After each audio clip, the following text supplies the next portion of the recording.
Ju njohim me edicionin informativ të lajmeve. Kjo është Radio 7. Largohet një tjetër antar i gjykatës kushtetuese në Maqedoninë e Veriut. I jep dorëheqjen gjykatësja kushtetuese Jadranka Anastazovska. Nga gjykata thuhet se bëhet fjalë për shkaqe shëndetësore dhe personale.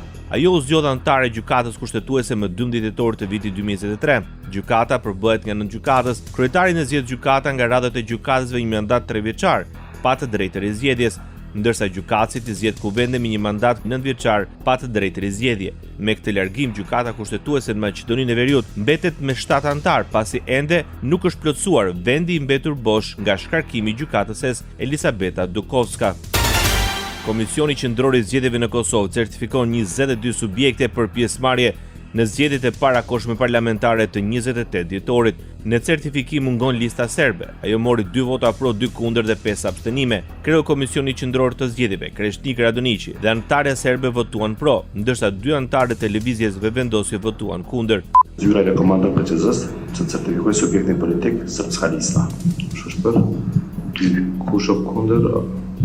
Cenim certifikim. Ndërsa Nismë Social-Demokrati është dhënë një ditë kohë për plotësim të listës së nënshkrimeve, në mënyrë që të ketë mundësi më pas të certifikohet.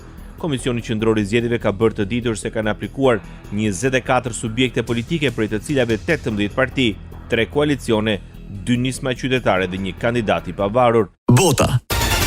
Pa rezultat 5 orë bisedime midis presidentit rus Vladimir Putin dhe negociatorit të lartë presidentit amerikan Donald Trump. Një zëdhënës i Kremlinit tha se takimi në Moskë ishte konstruktiv, por pjesë të planit mbeten të papranueshme për Rusin. I dërguari special i Trump, Steve Witkoff, dhe dhëndri presidentit Trump, Jared Kushner, morën pjesë në bisedime pas disa javësh diplomacie intensive që synonin përfundimin e luftës. Ekipi amerikan nuk ka komentuar pas largimit nga Moska. Me herët Putin tha se ndryshimet e propozuara nga Kievi dhe Europa në një plan paqe të mbështetur nga SBA ishin të papranueshme, duke shtuar se nëse Europa dëshiron të shkojë në luftë dhe e fillon një të tillë, Rusia është gati. Sekretari Amerikan i Shtetit Marco Rubio pretendon se është arritur një farë progresi në bisedimet SBA-Rusi.